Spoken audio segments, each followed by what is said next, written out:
안녕하세요. 저는 구로구에 살고 있는 46입니다. 전 사실 남편과 애 생기기 전에 갈라섰어요. 결혼하고 1년 지내보니 이 사람과는 안 되겠구나 싶었거든요. 그래서 바로 이혼했어요. 참 쿨하죠? 부모님과 시부모님도 탐탁치 않아 하셨지만 저희는 절대 같이 못 살겠다고 사정해서 결국 어른들이 포기하신 거죠. 전 그래서 이혼 후 커리어 하나만 생각하며 살았습니다. 제 인생에 남자는 없어도 됐거든요. 딸, 그래도 넌 아이가 있는데 엄마 죽으면은 엄마 왜 자꾸 죽는다는 소리를 해? 아휴 미안하다 미안해. 나는 네 아빠가 갑자기 뇌경색으로 그렇게 쓰러져 갖고 우리 곁을 떠날 줄 몰랐어. 그래서 나까지 너 떠나면은 혼자 남는 네가 안쓰러워서 그렇지. 내가 왜 혼자야? 이모들도 있고 친구들도 있는데. 그리고 엄마가 왜 죽어? 벽에 똥칠할 때까지 살아. 엄마는 아빠가 떠난 뒤로 종종 생각이 많아졌어요. 언젠가 혼자 남겨질 저를 걱정하시는 거였죠. 그런데 전 하나도 걱정되지 않았습니다. 모아둔 돈도 있고 전문직에 종사하고 있어서 든든했어요. 그런데 엄마는 아니었나 봅니다. 늘 술을 마시지 않으면 잠에 들지 못하셨죠. 또 술과 약에 의존하느라 기력도 많이 쇠약해지셨어요. 원래 다니시던 골프나 등산도 아빠 없이 다니는 건 재미없다고 안 다니시고요. 또 혼자 계시는 걸 너무 싫어하셨어요. 제 주말은 어느 순간부터 엄마와만 보내야 했죠. 싫은 건 아니었습니다. 다만 엄마와 있을 때면 엄마가 늘 하는 말이 있었어요. 세상 많이 좋아졌다. 이런 게 생겼니? 네 아빠도 좋아했을 텐데 하면서 눈가가 촉촉해지곤 하셨어요. 그 말이 절 참 무기력하게 만들었습니다. 엄마도 그런 의도로 말한 건 아니었겠지만 모든 순간마다 아빠를 떠올렸기에 죄송스러운 마음이 커져만 갔죠. 그렇게 저는 마음의 병을 얻어가고 있었나 봅니다. 엄마를 돌보느라 정작 제 자신에겐 소홀했죠. 그러다 달력을 보니 돌아가신 아빠의 생신이었습니다. 이상하게도 그날에는 아빠가 살아생전 좋아했던 민물 매운탕이 생각났죠. 그래서 들린 민물 매운탕 집에서 전 남편을 만났습니다. 그도 저처럼 놀란 기색이었어요. 잘 지냈어? 우리 되게 오랜만이다. 그러게. 우리 아빠 장례식장에서 보고 간만이네. 오늘이 장인어른 생신이잖아. 여기 좋아하셨던 게 생각나서. 나도 모르게. 미안, 불편하면 내가 먼저 일어날게. 아니야, 불편한 일이 뭐 있어. 고마워. 나 말고도 아빠 기억해주는 사람이 또 있었네. 장모님은 잘 지내시고? 호칭이 좀 그런가? 장모님 뭐 틀린 말은 아니지. 엄마 잘 지내. 요즘 몸이 좀 편찮아져서 집에만 계시고 있긴 해. 그래? 너도 고생이 많겠다. 어쩌다 보니 전 헤어진 지 10년이 넘은 전 남편과 한 식당에서 마주보고 밥을 먹고 있었어요. 엄마도 아프면서 제가 좀 몸도 마음도 힘들었거든요. 그래서 그의 인사가 반갑더라고요. 그렇게 딱 밥만 먹고 헤어지려고 하는데 전 남편이 저에게 나 아직 혼자 살아. 혹시나 오해할까봐. 무슨 오해를 해. 이미 우린 끝난 사이인데. 넌 아직도 칼 같구나. 전 남편은 어딘가 슬퍼 보이는 눈망울로 저에게 말했어요. 순간 제 마음은 살짝 흔들렸습니다. 또 내가 다른 사람에게 상처를 준 건가 싶었어요. 제가 다정한 성격이 아니라 본의 아니게 상처를 주거든요. 아빠가 돌아가시기 전에도 저에게 영화 한번 보러 가자고 했었는데 아픈 사람이 무슨 영화관에 가냐고 도리어 화를 냈었죠. 그때 아빠의 눈망울 같았습니다. 씁쓸해 보이고 혼자 체념한 것 같았죠. 저는 덥석 그의 손을 잡아버렸습니다. 왜 그랬는지 저도 모르겠어요. 그냥 그러고 싶었습니다. 그래서 그날 저희는 밥을 먹고 카페까지 갔고 종종 연락하는 사이가 됐죠. 엄마에겐 이 사실을 말하진 않았어요. 알면 또 자기 죽기 전에 살림 합치라고 할 게 뻔했거든요. 저와 전 남편은 철없을 때 한 결혼을 후회했어요. 그렇지만 한 가지 분명한 건 나이를 먹은 지금 만났다면 헤어지지 않았을 거라는 거였죠. 아, 이번 주에 장모님 생신 아니야? 넌 기억력도 좋다. 헤어진 지 10년이 훨씬 지났는데 아직도 기억하고 있어? 음력으로 이맘때였잖아. 수박 아직도 좋아하셔? 아직도 혼자 반통은 드셔.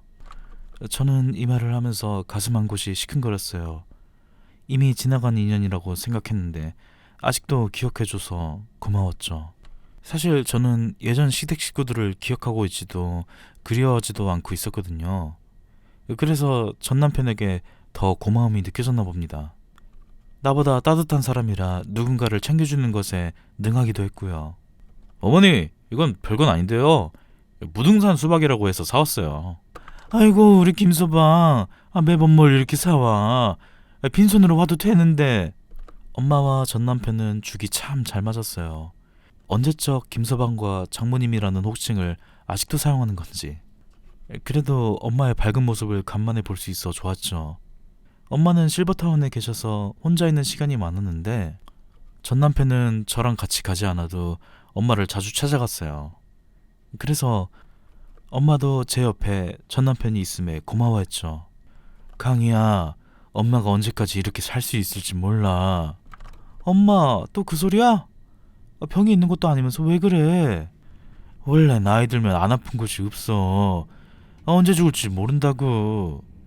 그러니까 김서방이랑 툭하면 살림을 합치라는 소리를 자주 하셔서 전 진절머리가 났습니다. 싫은 건 아니었지만 이미 헤어진 사이에 어떻게 예전처럼 선뜻 돌아가겠어요. 그래서 전 남편에게 이제 더는 찾아오지 말라고 했죠. 그런데 그는 제 말을 들은 척도 하지 않더라고요. 오히려 전보다 더 자주 찾아왔습니다. 그리고 저 보란 듯이 엄마와 잘 지내고 있었죠. 야, 내가 너 그만 찾아오라고 했잖아. 왜 자꾸 와? 내가 내 발로 오겠다는데 뭐. 우리 엄마거든? 이제 그만 와. 너 오면 자꾸 엄마가 이상한 소리만 한단 말이야. 넌 진짜 내가 그만 보고 싶은 거야? 전 남편은 또 그 눈빛으로 절 보고 있었어요. 저는 차마 그 눈을 보고 말할 수 없겠더라고요. 그래서 눈을 감고 말했습니다. 너 그만 와. 온다고 해서 나 너랑 잘해볼 생각 없어. 너 진짜 매정하다. 예전이나 지금이나 달라진 게 없냐? 그 뒤로 일주일 동안 정말 찾아오지 않았습니다. 서운함과 아쉬움이 들지 않았다면 그건 거짓말이겠죠. 하지만 전 이미 끝을 본 사이였기에 희망 고문시키는 건 못할 짓이라고 생각했어요. 다정한 그와 달리 그 시댁 식구들은 저에게 바라는 게 명확했어요. 오로지 저희 집안의 돈이었죠. 예, 넌 집이 부자라 눈치가 없니? 네? 어머니, 그게 무슨... 네 가방 말이야. 내가 정말 이뻐서 이쁘다고 했겠니? 제가 전 남편과 결혼했을 땐 딱 26이었습니다. 그러니 아무것도 모를 수밖에 없었죠. 저는 어머님이 원하시는 가방을 사드리는 건 어려운 문제가 아니었어요. 다만 뭐든 호의가 계속되면 권리가 됐죠. 예, 너 그게 무슨 소리니? 내가 어려움 부탁한 것도 아니고 이번에 미분양 나온 아파트 사는 것 좀 보태달라니까? 내 말이 말 같지 않니? 어머니, 그냥 저보고 집 사달라는 말씀이시잖아요. 돈 좀 있는 내가 왜? 네 시어머니한텐 쓰기 싫니? 넌 네 시어머니가 이 나이 먹도록 전셋집에서 사는 게 안쓰럽지도 않아? 내 아들한텐 말하지 말고 돈 보내라. 안 보내면 어떻게 되는지 알지? 네, 사실 저희는 고부 갈등으로 인해 헤어졌습니다. 그런데 전 남편은 자신의 어머니가 이런 모습을 가지고 있는지 절대 몰라요. 평소에는 천사표 시어머니로 소문나 있었거든요. 교회 사람들도 날개 없는 천사라고 했으니 얼마나 이중적인 인물인지 그려지시나요? 전 남편은 그러기에 저와 어머니가 잘 못 지내는 게 다 제 탓이라고 생각했어요. 제가 막 애교가 있거나 다정하진 않은 성격이니까요. 아니라고 말해도 믿지를 않아요. 제가 체념하고 헤어짐을 고한 거였죠. 그러니 저희가 더욱이 살림을 합칠 수 없는 거였습니다. 그의 어머니가 돌아가신 것도 아니었고 또 시누이 또한 대단한 여자였거든요. 언니, 우리 엄마한테 잘 좀 해요. 솔직히 우리 집처럼 화목하고 시집살이 안 시키는 곳이 몇이나 될 것 같아요? 툭하면 저에게 잘하라고 가스라이팅을 했죠. 쥐방울 만한 게.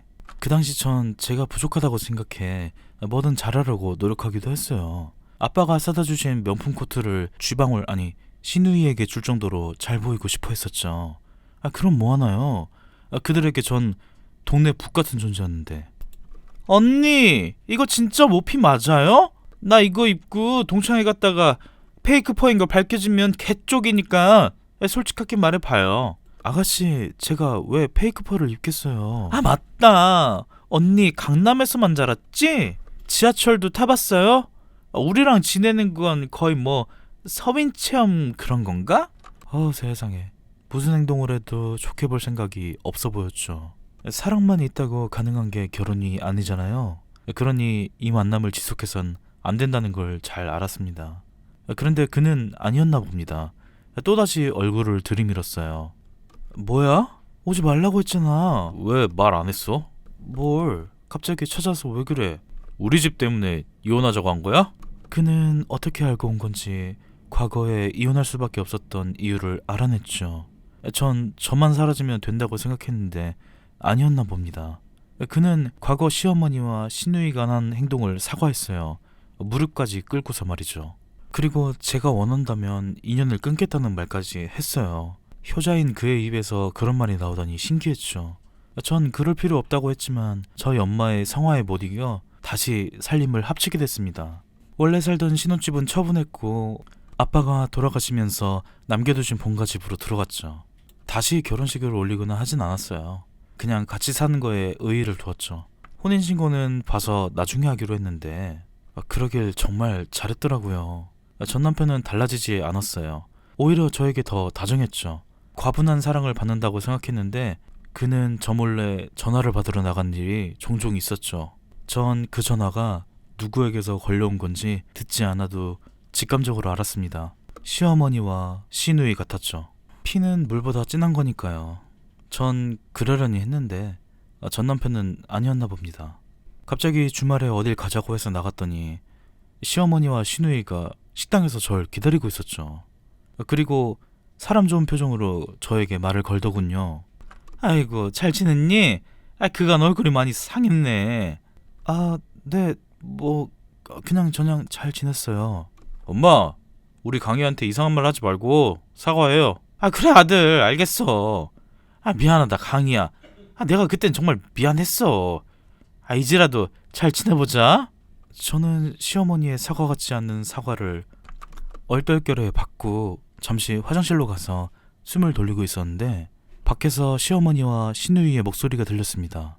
아니, 오빠도 진짜 머리가 좋다니까? 어떻게 저 물건을 또 물어왔대? 그러긴 말이야.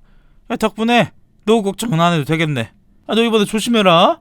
또 자극해서 막 헤어지게 만들지 마. 엄마나 조심해. 전처럼 막 집 사달라 하지 말고. 안 그래도 귀에 딱지가 생길 만큼 들었어. 근데 지금 걔네가 사는 집이 바깥서 돈이 남겨둔 재산이라는데 저거 명의 이전만 잘하면 어떻게 비벼볼 만한데. 엄마, 벌써 명의 이전 생각해? 두 사람 혼인신고도 안 했다는데 그건 어렵지 않겠어? 아니 그러니까 왜 혼인신고를 안 한대? 얼른 서류로 묶어놔야 든든하지 이거. 새언니가 아주 똑똑해졌어. 야! 지금 걔 칭찬할 때니? 우리 돈줄이 지금 돈을 안 풀 수도 있게 생겼는데?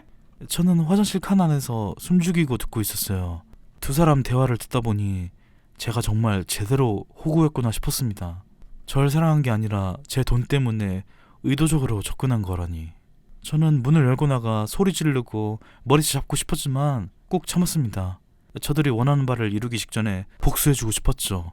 저는 두 사람의 들뜬 목소리가 사라졌을 때 나와서 아무렇지 않은 척 그 자리로 돌아갔습니다. 그리고 마음에 없는 말을 했죠. 어머니, 그러지 마시고 저희 집으로 들어오시겠어요? 남는 방이 많은데 다 같이 살면 좋잖아요. 그러자 시어머니와 시누이는 한박웃음을 지었죠. 그리고 전 남편놈은 저에게 무리하지 않아도 된다고 했어요. 저는 전혀 무리가 아니라고, 가족한테 이 정도는 어렵지 않다는 거짓말을 했습니다. 그러자 그의 입꼬리와 광대가 실룩거리는 게 이제야 보이더라고요. 이놈 새끼도 이거 한패였습니다. 정말 제가 바보 같았죠. 그깟 정이 뭐라고, 다정함이 뭐라고, 아빠가 남겨준 재산까지 가져다 바칠 뻔한 건지. 저는 순순히 당하는 척하면서 제대로 한 방 먹일 계획을 세웠습니다. 그냥 지금 조용히 헤어져도 되는 거지만 저와 엄마를 가지고 논 전 남편 놈은 그냥 두고 싶지 않았어요.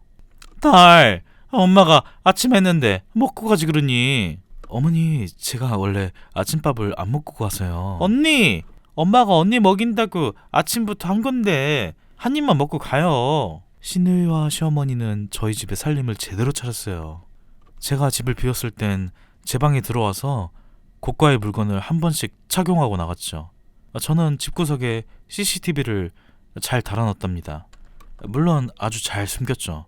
시어머니와 시누이는 행동이 아주 잘 찍혔는데 전 남편 놈은 조심하는 건지 별 다른 게 찍히지 않았어요. 세 사람 한꺼번에 그냥 콩밥 먹이려면 엄마의 도움이 필요했어요. 뭐? 너 그게 무슨 소리니? 김서방이랑 살림 합친 지 얼마나 됐다고?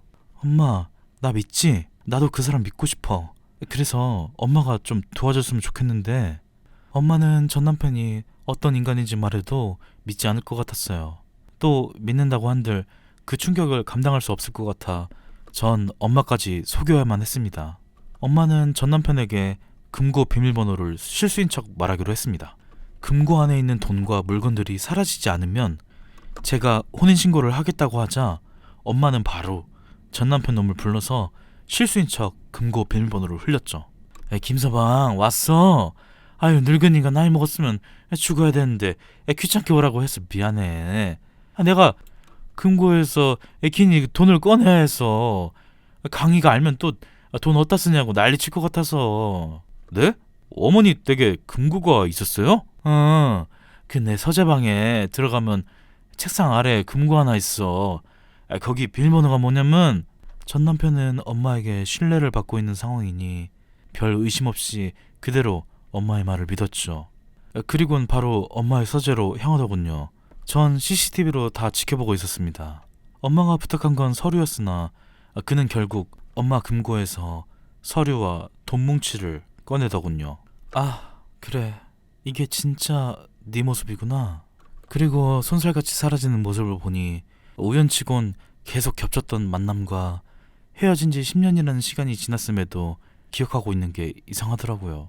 그때는 사랑이라고 미련이라고 생각한 것들이 지금 보니 그저 목적을 숨긴 거짓된 말과 행동이었네요. 저는 CCTV를 확인한 뒤 바로 경찰에 신고했습니다. 저와 전 남편은 법적으로 남이었고 시어머니와 시누이 또한 그랬죠. 그러니 무단 침입과 강도로 신고해도 문제될 게 없었습니다. 시어머니와 주방울은 제 고가의 물건들을 이미 하나 둘씩 훔쳐왔으니 더 볼 것도 없었고요. 세 사람은 나란히 경찰서에서 조사를 받고 있었어요. 아주 장관이었어요. 여보, 당신이 이 사람들한테 말 좀 해줘. 내가 왜 강도야? 그래, 우리 가족이잖니. 무단 침입, 강도, 말도 안 되는 소리 아니니? 맞아요, 새언니. 우리가 큰 죄 지은 것도 아닌데 언니가 잘 말 좀 해봐요. 조용해. 이 경찰서에서. 자, 이게 다 잃어버렸다고 작성하신 리스트에 있던 물건들인데 다 맞는지 확인해보세요. 뭔가 오해가 있는 것 같은데 이분들은 제 전 시어머니랑 전 시누이, 전 남편이에요. 정말 이 사람들이 제 물건과 저희 엄마 금고에서 돈 훔친 게 사실인 건가요? 자, 여기 보세요. 여기 CCTV에 명확하게 찍힌 거. 여기 얼굴 봐. 도둑질하면서 이렇게 밝은 사람 나 처음 봤어. 어떻게 합의하실 거예요? 세 사람은 아니 그 쥐 세 마리는 형사님이 CCTV 영상을 보여주자 아무런 말도 하지 않고 고개를 숙이더라고요. 저는 제대로 연기를 했죠. 눈물을 흘리면서 이거 정말 당신들 맞냐고 물어봤습니다. 언니, 미안해요. 내가 잠깐 어떻게 머리가 좀 돌았나 봐. 다시는 안 그럴게요. 그러니까 제발 여기서 좋게 마무리하면 안 될까요? 아가씨, 제가 왜 그래야 하죠? 네? 그거야 우리는 가족이고 한 집에 살고 있잖아요. 원래 가족은 물건도 나눠 쓰고 어려울 때 도와주는 건데 그럴 수 있는 거잖아요. 그렇긴 한데 저희는 가족이 아니잖아요. 에? 아니 얘, 너 지금 그 뭔 말이니? 우리가 가족이 아니라니. 여보, 화난 건 알겠어. 근데 말이 너무 심한 거 아니야? 아니 사실이 그렇잖아. 안 그래요 형사님? 제가 이 사람들과 가족이라는 증거나 증빙 서류가 있긴 한가요? 없죠. 그거 봐, 우리가 가족이라는 증거는 그 어디에도 없어. 그러니 죗값 단단히 받고 나오길 바래. 합의는 절대 없을 거니까. 뭐라고? 야, 강이야. 저는 뒤도 돌아보지 않고 그대로 경찰서에서 나왔습니다. 세 사람은, 아니 그 세 마리는 콩밥을 먹게 됐어요. 사이좋게. 저는 잠깐이지만 과거 추억에 속아 모든 재산을 잃을 뻔했던 거죠. 엄마에겐 그저 또 성격 차이로 헤어졌다고만 했고 더 말하지 않았습니다. 그 후 찾아오지도 않으니 엄마도 점차 잊어가셨죠. 너무 허전해하는 엄마를 위해 저는 더 찾아뵙고 결국 이모 삼촌들에게 연락해서 한 집에서 다 같이 살게 됐습니다. 저희 둘만 서로 의지하는 것보다 대가족처럼 다 같이 지내다 보니 다른 타인에게 의지하고 기대는 것도 없어지더라고요. 제가 만일 그때 화장실을 가지 않아서 전 시댁 식구의 계략을 알지 못했다면 지금처럼 지낼 수도 없었겠죠? 제 마음을 농락한 시댁들에게 제대로 참교육하니 참 후련합니다. 힘들고 지칠 때 의지할 곳은 가족이 맞긴 하지만 과거의 가족은 아닌 것 같아요.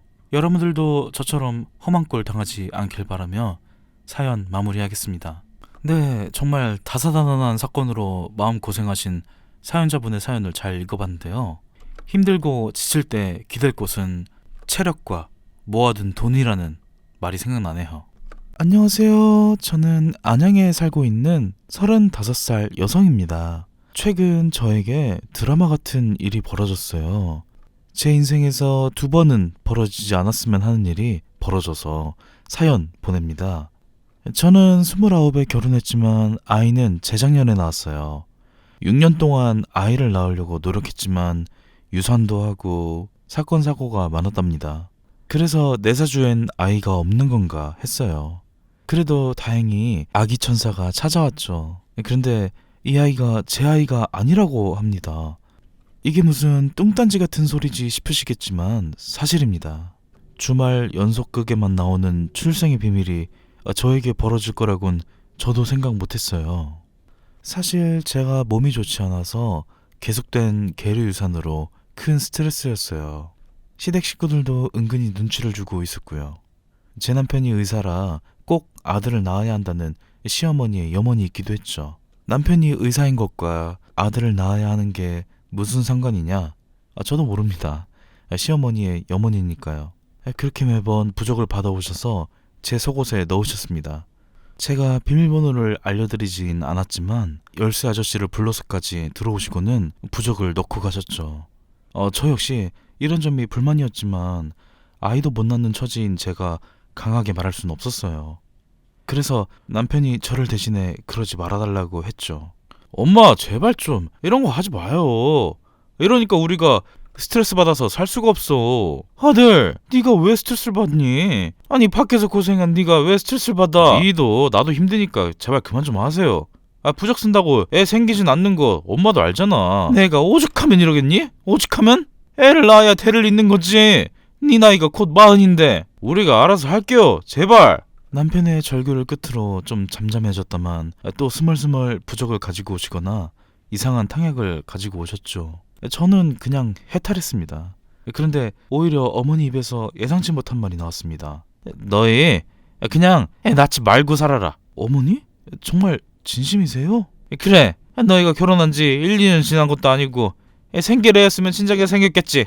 정말 믿지도 않는 하느님에게 감사하다고 말씀을 올리고 싶었어요. 그간의 묵은 때가 풀린 것 같았죠. 그런데 남편은 저만큼 좋아하진 않았어요. 그래도 이게 맞는 건가 모르겠네. 왜? 오빠는 그래도 우리 아이 원해? 아이 있으면 좋지. 남편은 어머님이 애를 포기하자 미련을 보였어요. 저 역시 미련이 없진 않았기에 저희는 어머니에게 티내지 않고 저희끼리 준비를 했죠. 그리고 아기 천사가 저희를 찾아왔습니다. 그게 바로 재작년 일입니다. 그렇게 여름, 가을, 겨울 보내고 꽃피는 봄에 우리 아이를 낳았어요. 제 배 아파서 낳은 자식이었기에 너무 애틋했는데 그런데 아이가 유독 절 닮지 않았어요. 원래 아들은 엄마를 닮는다고 하던데 제 얼굴을 아무리 씻고 찾아봐도 닮은 구석이 없었죠. 그렇다고 남편을 닮지도 않았고요. 참 이상하다 싶었어요. 돌아가신 저희 부모님 얼굴도 보이지 않았죠. 그렇다고 내 아이라는 게 달라지는 건 아니잖아요. 저는 사랑과 애정을 담아 제 아들을 키웠는데 신우이는 원래 아이라면 질색을 하는 사람이 우리 아들을 많이 이뻐했습니다. 저는 아이가 크면서 얼굴이 달라질 거라고 생각했어요. 그래서 웃는 모습이 저와 닮지 않았냐고 말하고 다녔습니다. 그러면 다들 마지못해 그런 것 같다고 했죠. 남편 역시 닮지 않은 건 알았지만 굳이 언급하진 않았습니다. 저는 배려라고 생각했어요. 남편이 아이 외모나 생김새로 저에게 스트레스를 주지 않는 것에 고마워했죠. 그런데 참 이상했습니다. 저희 시어머니는 의사 아들을 사랑하다 못해 존경했어요. 그러기에 본인 아들 똑 닮은 아들을 낳으라고 강요했죠. 그런데 남편 얼굴이 아닌 신우의 얼굴을 닮아서 그런 걸까요? 시어머니는 아무런 말도 하지 않으셨어요. 오히려 더 이뻐하셨죠.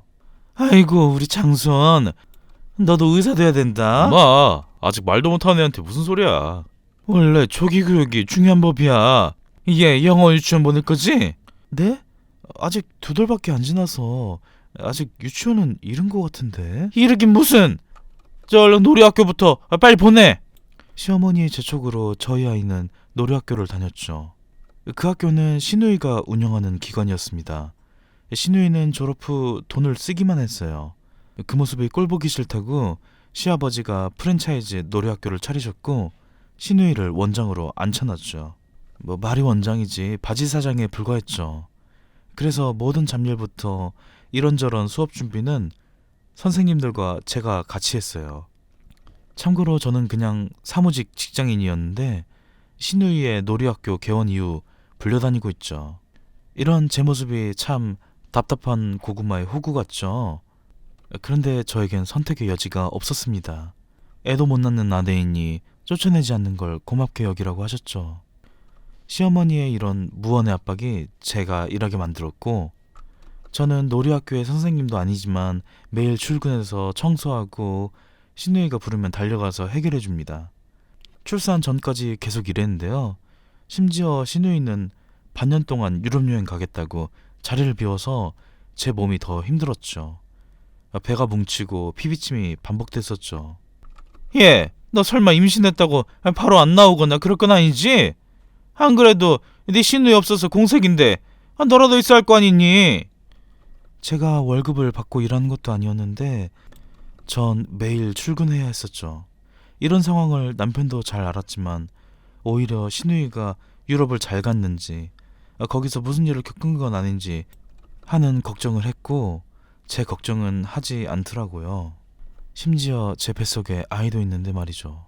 다른 임산부들은 아이를 낳기 전 친정엄마와 남편이 잘 보살펴준다고 하는데 전 의지할 친정엄마도 없고 남편 말고는 가족이 없어서 혼자 참아내는 거 말곤 할 수 있는 게 없었습니다. 가끔 부모님이 계신 납골당을 다녀오는 거 말고는 할 수 있는 게 없었죠. 엄마, 나 임신했어요.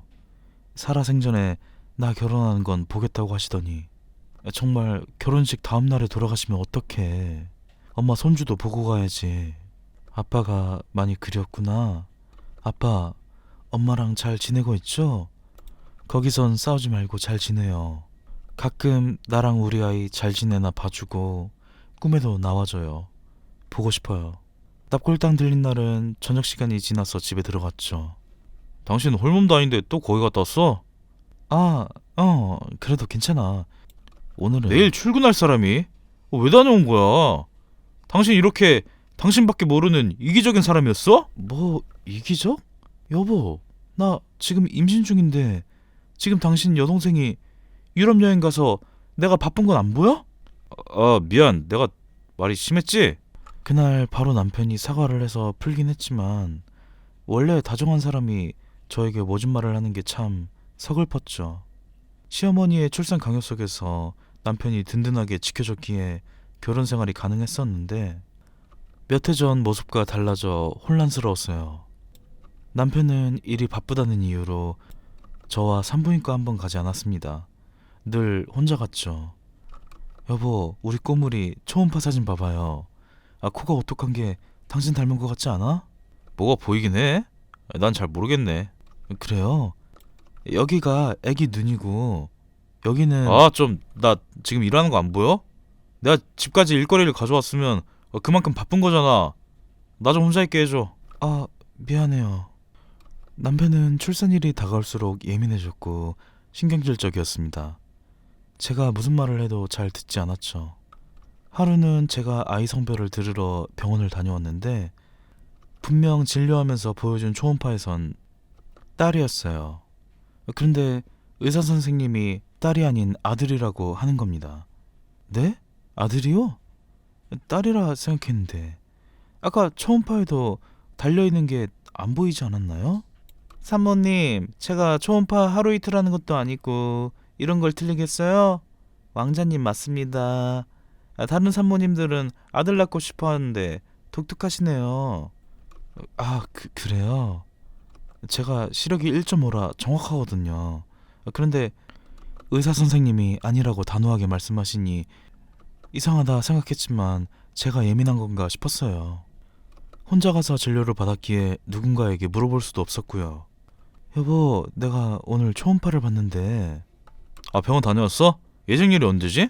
1월? 응? 아니 3월. 근데 초음파에서 아들이라고 하는데 내가 달린 걸 못 봤거든. 그래서 에이, 뭐 당신이 의사도 아니고. 의사 말이 정확하지 뭐. 초음파 사진 줘봐. 내가 봐줄게. 여기. 고추 달린 거 맞아. 여기 보이지? 이거야 이거. 그래? 발가락 같은데 저거라고? 당신이 뭘 알아? 그 전에 아이도 다 딸이었잖아.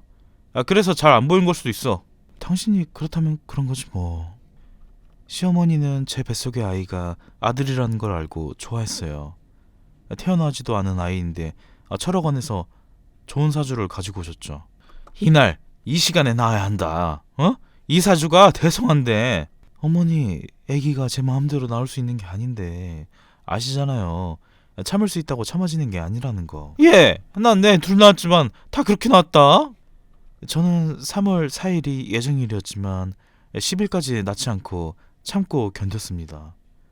애 낳는 날 시어머니와 남편은 유럽에서 귀국하는 신우일 데리러 갔고 저는 혼자 낳았죠. 정말 세상에 혼자 버려진 느낌이었습니다. 전 아무도 오지 않아서 혼자 누워있다가 수유 시간이 되면 아이와 둘이 시간을 보냈어요. 그런데 아이의 몸에 분명 몽고 반점이 있었거든요. 제가 제왕절개가 아니라 똑똑히 두 눈으로 봤거든요. 제가 오른쪽 어깨에 몽고 반점이 있는데 아이한테도 있어서 낳는 와중에도 신기하다고 생각했죠. 근데 수유하면서 보니 없더라고요. 또 뭔가 제 아이지만 아닌 것 같다는 느낌이 들기도 했어요. 이게 출산 후 우울증인가 싶었기에 전 아무에게도 말하지 못했습니다. 그렇게 일주일이 지나고 전 조리원으로 들어갔는데요. 이곳은 시설이 좋아서 애 낳기 10달 전에 예약하는 것도 힘들다고 하더라고요. 시어머니는 제가 아들을 낳았으니 한 달이라고 딸이었으면 2주로 줄였을 거라고 장난처럼 말하셨지만 전 그 말이 진심인 걸 알고 있습니다. 예전에 유산을 2차례 했을 때 남편에게 한 말을 들었거든요. 유산이라니 20주가 됐는데 어떻게 아이를 떠나보느니? 이런 경우 종종 있어요, 엄마. 너무 뭐라 하진 말고. 미희도 힘들어하니까. 쟤가 뭐 힘들다고. 아휴. 그래, 아들 있는 것보단 딸 있는 게 낫지. 그래도 또 가질 거지? 그래야지. 미희 몸 좀 건강해지면요. 어디서 저런 하자 있는 걸 데리고 와선. 제가 처음 계류 유산을 했을 때 시어머니와 남편은 제 걱정보다 아이 생각이 강했죠. 그래서 저도 임신에 압박을 받을 수밖에 없었고요. 그래서 아들이라는 소리를 들었을 때 내심 다행이라고 생각했어요. 아이고, 우리 장손. 할머니 해봐. 할머니. 엄마는 쟤 이제 막 태어난 신생아인데 무슨. 아가씨, 유럽 잘 다녀오셨어요? 그런데 피부가 되게 좋아지셨네요. 신우이는 거의 반년 만에 만났는데 피부가 눈에 띄게 하얗게 됐더라고요. 원래 하도 돌아다니고 놀러다녀서 좀 탄 피부였거든요. 그런데 그때 피부는 햇빛 한번 받지 않는 사람의 피부처럼 잡티 하나 없었죠. 이거 시술해서 그래요. 언니도 나중에 해요. 그래요? 유럽은 괜찮으셨어요? 유럽 뭐 다 거기죠. 언니 그 밥 먹을 시간인가 보네. 미역국 냄새가 나는데? 어머, 벌써 시간이 그렇게 됐니? 우리도 이제 나가자. 미희도 쉬면서 밥 좀 먹어야지. 아가씨, 냄새가 났어요? 전 아무 냄새도 안 나는데. 내가 미역국을 지긋지긋하게 많이 먹어서. 예, 어서 가자니까. 시어머니는 다급하게 신우이를 데리고 나갔어요.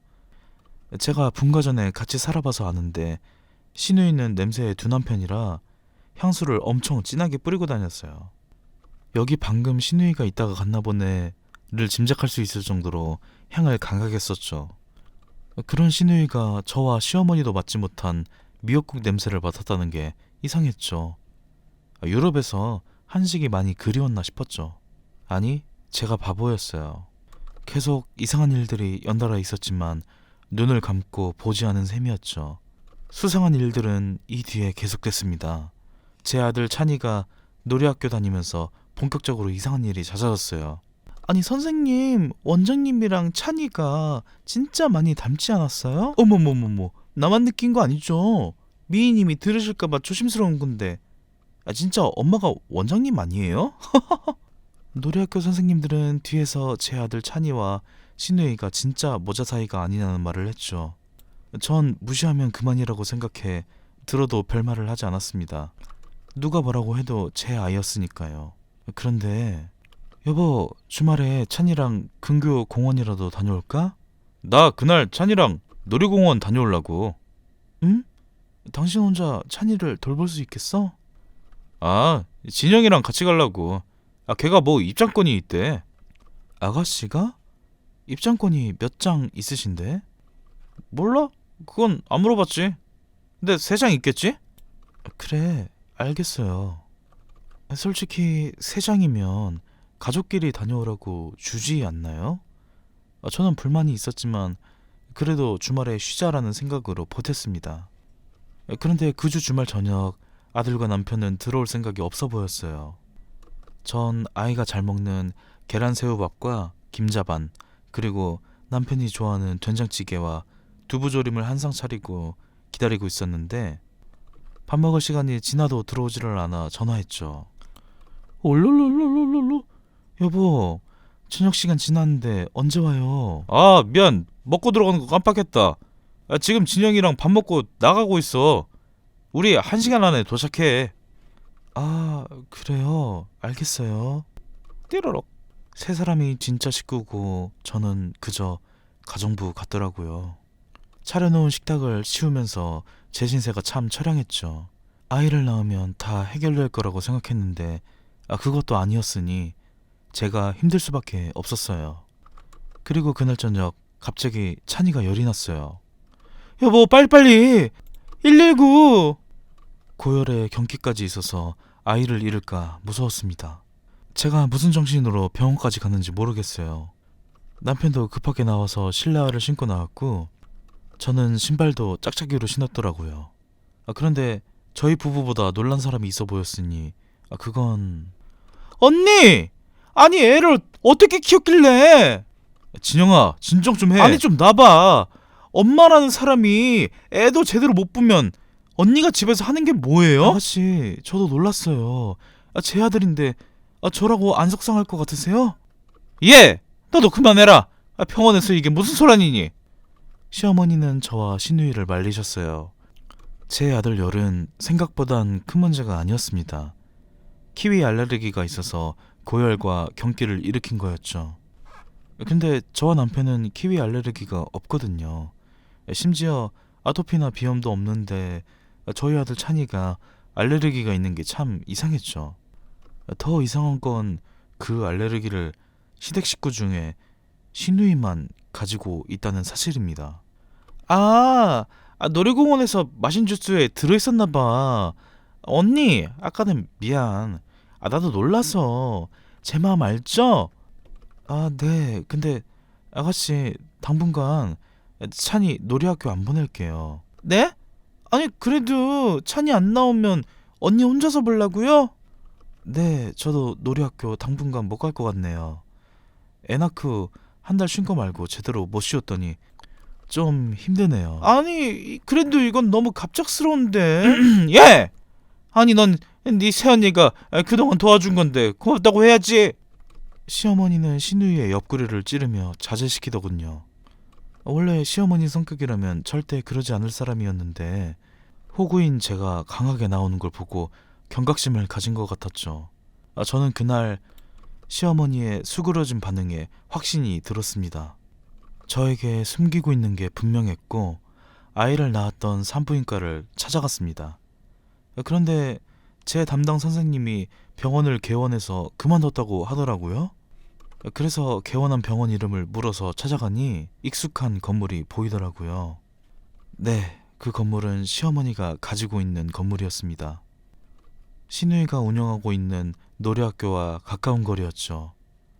제가 그 병원에 들어서자 의사는 귀신이라도 본 것처럼 새하얗게 질리더군요. 여긴 무슨 일로? 병원을 왜 왔겠어요? 진료보러 왔죠. 아, 그렇죠. 제가 개원을 했는데 어떻게 여기까지 또 와주셨네요. 감사하게. 아, 여기 병원 건물이 저희 시어머니 건물이에요. 아, 건물주님 며느리셨구나. 어우, 든든하시겠어요. 네. 뭐 그런데 이상하지 않아요? 어떻게 제가 딱 아이 낳고 나서 저희 어머니 건물을 개원하셨어요? 이 건물이 세가 비싸긴 한데 저도 마침 알아보고 있었던 터라. 그래요? 저는 또 아이 바꿔치기 하고 대가로 이 건물에 개원한 건가 싶었네요. 제 말에 의사는 흐르던 식은땀이 비오듯이 더 쏟아졌고 결국 제 앞에 무릎을 꿇었습니다. 죄송합니다. 제가 그래서는 안 됐는데 돈에 혹해서. 제가 지금 경제적으로 상황이 좋지 않았어요. 그건 제 알 바 아니고요. 내 진짜 애 어디 갔어? 제가 본 초음파가 맞았더라고요. 전 아들이 아닌 딸을 가지고 있었죠. 이날 이 튀겨 죽일 의사는 사실대로 말해주었는데 시어머니와 시누이 그리고 남편까지 합세해서 저를 속인 거더라고요. 반년간 유럽에 갔던 시누이는 알고 보니 애를 낳으러 강원도로 피신 간 거였고 출산일을 늦추게 한 것도 시누의 출산일 때문이더군요. 네, 저는 제 아이도 아닌 시누이의 아이를 키웠던 거였죠. 남편에게 갔습니다. 미야, 그게 네가 딸을 가져서 그랬어. 그렇다고 내 아이를 버리고 아가씨 아이를 키우게 해? 버리다니. 버린 게 아니라 입양 보낸 거지.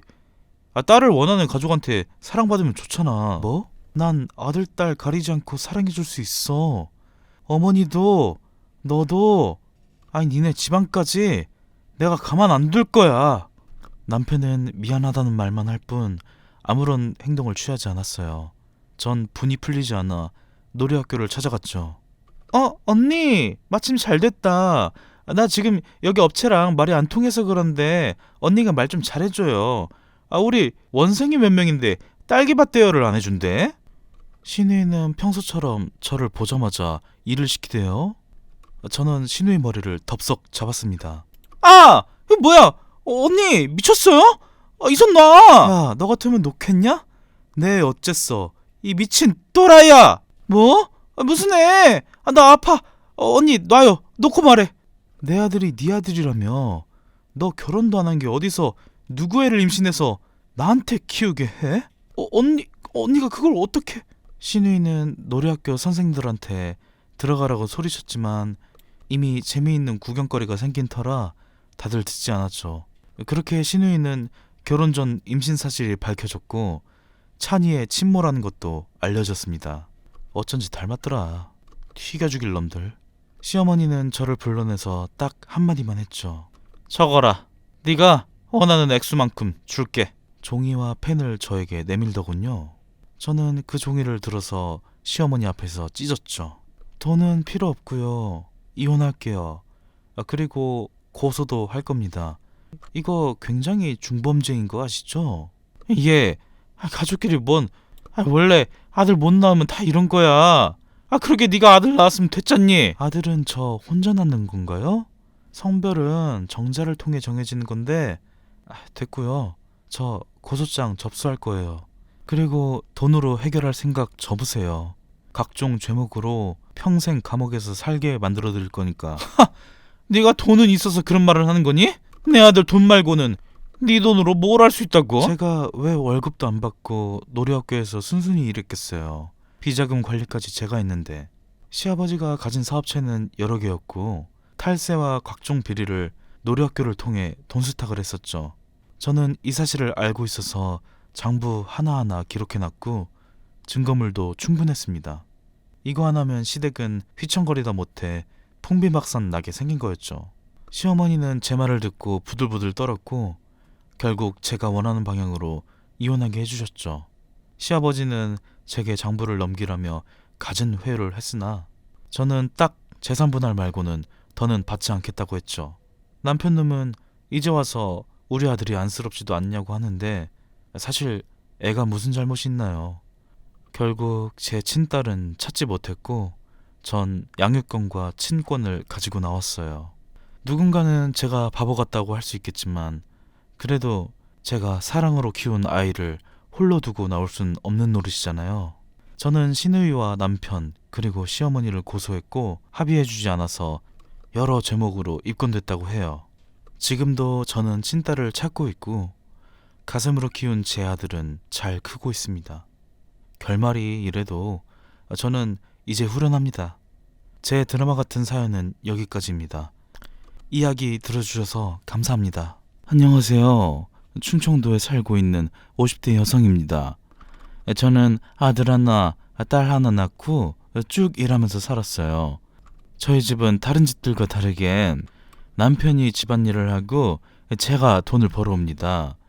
특별한 이유는 없었고 제가 남편보다 벌이가 좋아서 결정한 일이었죠. 처음에는 아이들이 좀 클 때까지만 그러기로 했었습니다. 그래서 아이들이 초등학교를 들어갈 시점에 다시 회사를 다니려고 했으나 받아주는 곳이 없었죠. 너무 오래 쉬는 게 문제인지 아니면 일하고 싶지 않아 했던 건지 이유는 당사자만 아는 거겠죠. 이러한 까닭으로 저는 묵묵히 밭을 가는 소처럼 일만 했네요. 남들 다 가는 해외여행은 단 한 번 가지 못했어요. 저희 집에는 가족 사진도 걸려있지 않아요. 악착같이 돈 버느라 애들 클 때 여행 한 번 못 갔습니다. 이제 대학생이 된 애들은 스스로 돈을 벌어서 용돈벌이를 하고 있어요. 그 덕에 저도 한숨 돌리고 좀 쉬면서 일할 수 있죠. 제가 3교대로 근무하는 직장에 다녀서 남들 다 쉴 때도 일하러 갔어요. 여름휴가는 꿈도 꾸지 못했습니다. 쉰다면 쉴 수 있지만 벌이가 저 하나라 일만 했죠. 엄마, 이번에 엄마 아빠 결혼기념일에 여행 가는 거 어때? 단둘이 다녀와. 우리 둘이? 아이고 너희 없이 우리가 무슨 여행을 가니? 됐어. 네 아빠랑 가면 답답하기만 해. 그러지 말고 이제 우리 독립하면 엄마 아빠 둘이 지내야 하는데 사이좋게 좀 지내. 딸이 이렇게까지 말하니 마지못해 그러겠다고 했습니다. 저와 남편은 어느 부부처럼 의리로 살았죠. 솔직하게 말하자면 자식 때문에 전 버텼어요. 돈도 벌어오지 않는 저 애물단지 마음 같아선 100번 버리고도 남았습니다. 남들은 남편이 집안일 해주고 애들도 키워주니 다정하다고 하지만 실상은 아닙니다. 아유 힘들어. 나 왔어. 여보 오늘 빨래했어? 왔어? 바닥에 있는 옷들은 세탁소에 맡길 거라 이따가 치울 거야. 그렇다고 이렇게 바닥에 다 늘어놓으면 어떡해. 당신 오기 전에 치운다는 게 애들 밥 먹이고 치우느라 깜빡했어. 오늘 애들 왔어? 기숙사에서 토익 공부한다고 주말에도 집 안 온다 했는데. 맞아. 그랬는데 내가 깜빡하고 된장찌개랑 이것저것 좀 해버렸지 뭐야. 당신 좀 먹을래? 이날 전업하고 늦게 집에 들어갔기에 회사에서 해결했죠. 늘 그랬는데 남편의 권유가 의아했죠. 그래도 오랜만에 애들 온다고 신나서 밥 했을 거 생각하니 저라도 먹어야겠다 싶었습니다. 그래서 좀 달라고 했죠. 그런데 애들이 좋아하는 건 된장찌개만 있을 뿐 코다리찜과 낙지볶음, 콩나물 무침이 있더군요. 애들이 집에 오는 날이면 항상 잡채나 불고기를 했기에 이상하다고 생각했지만 뭐 애들이 먹고 싶다고 미리 말했었나 보다 싶었습니다. 제가 코다리찜을 말없이 먹자 남편은 평소와 다르게 제 앞에 앉아 떠들더군요. 어때? 먹을만해? 간만에 솜씨 좀 발휘했는데. 맛있네. 근데 좀 맵다. 고춧가루 새로 샀어? 매워? 옆집 아주머니가 준 게 매운가 봐. 남편은 제가 매워하자 냉장고에서 물을 꺼내주고 우유도 뜯어줬어요. 다정한 모습을 보니 어색했습니다.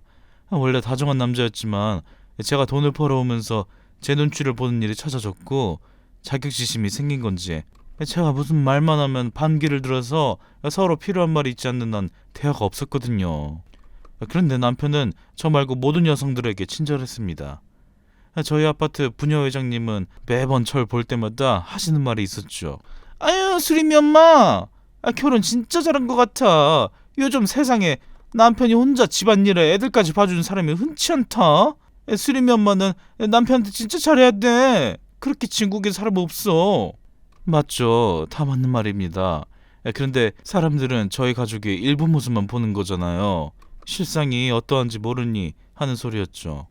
남편은 온갖 아파트 행사는 다 참여하면서 시어머니의 전화나 시댁 행사는 모르쇠를 읽어냈습니다.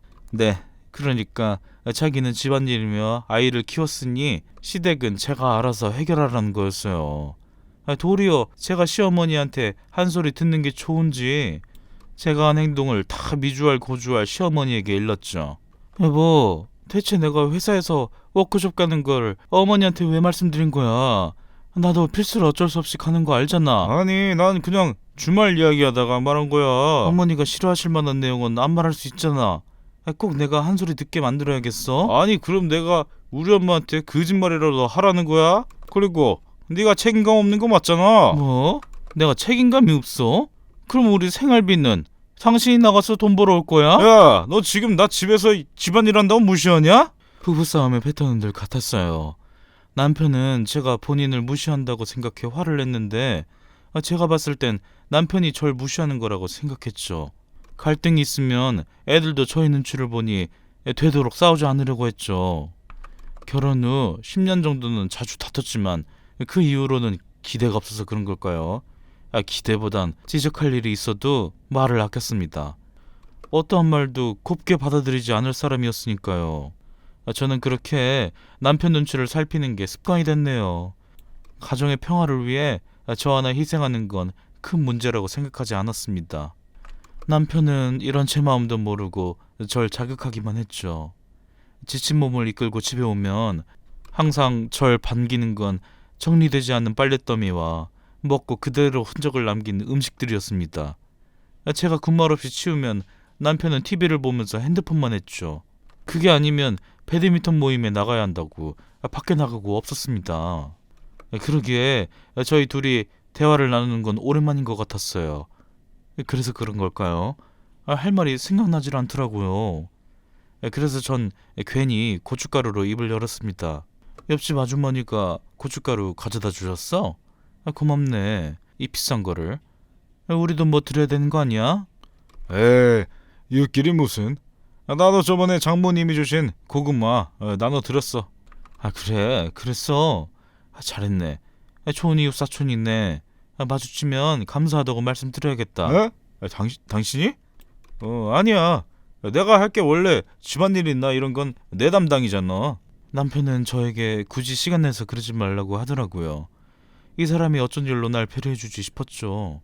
남자도 나이가 들면 여성 호르몬이 분비된다고 하더니 그래서 변한 건가 했습니다. 그래, 알겠어. 애들이 우리 결혼기념일에 여행이라도 갔다 오라는데 어떻게 해외여행 갔다 올까? 가까운 일본이나 태국 어때? 해외를 우리 둘만? 그러지 말고 다 같이 가자. 우리 식구 다 같이?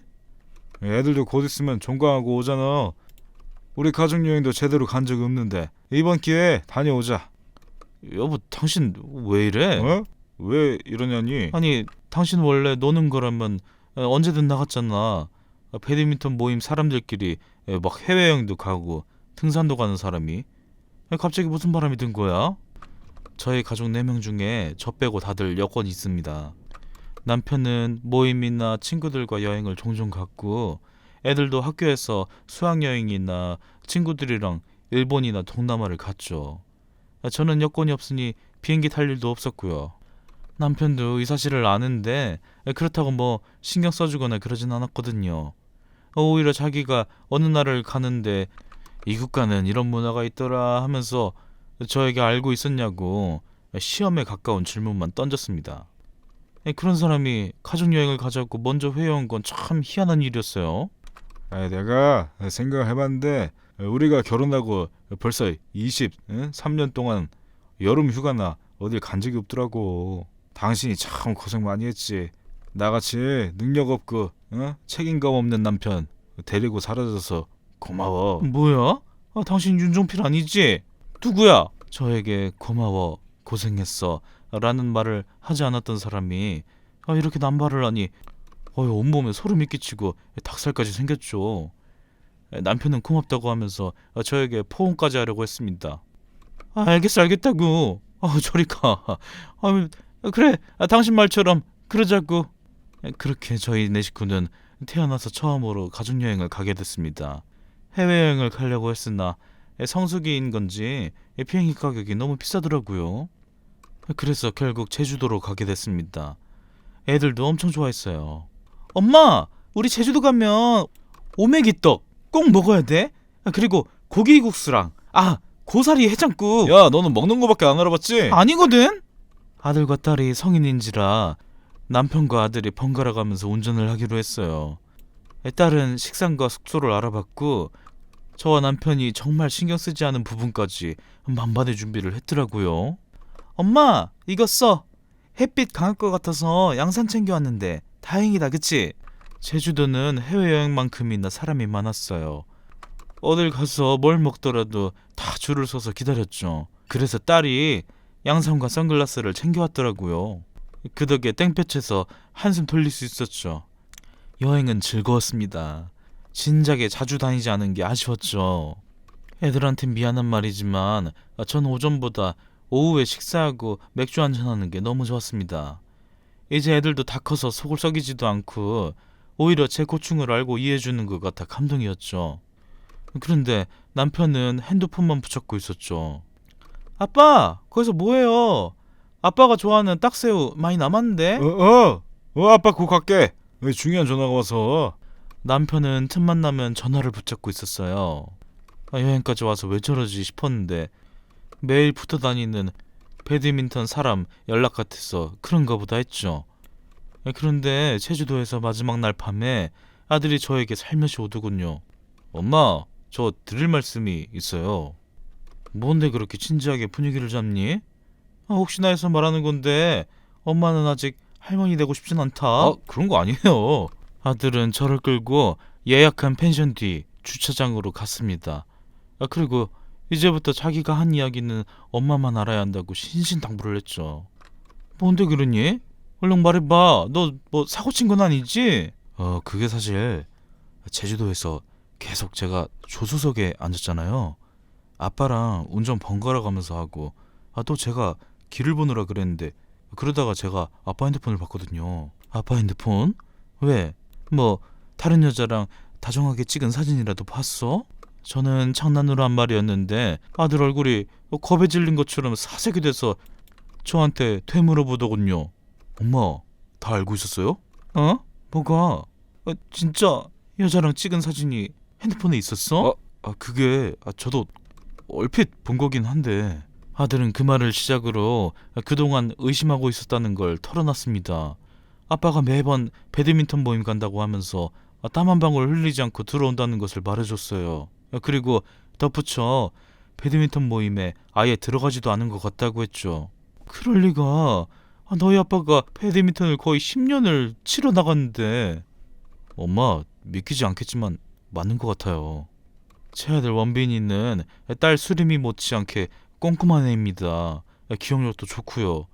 첫째라 그런지 책임감도 강한 아이라 아무런 이유 없이 우기진 않았죠. 아들은 저에게 다른 증거물도 보여줬습니다. 이건 찍으려고 한 건 아니었는데 아까 수림이랑 아빠 놀라게 해주려고 영상 찍다가 아빠가 한 말이 그대로 영상에 들어갔더라고요. 그 영상엔 남편은 전화를 하면서 뭐가 좋은지 웃고 있더라고요. 영상이 찍힌지도 모르고. 나도 보고 싶어. 뭐 먹고 싶은 건 없어? 사갈게. 아이, 당연히 당신이 더 좋지. 내가 가족여행 왔다고 삐지지 말고. 아무리 다시 돌려봐도 제 남편이 맞았습니다. 내가 벌어온 돈으로 산 옷을 입고 내가 사준 핸드폰으로 통화를 하며 내 돈으로 여행 왔어 불륜녀에게 선물 사줄 생각을 하다니 그 선물들도 제 돈으로 사왔겠죠?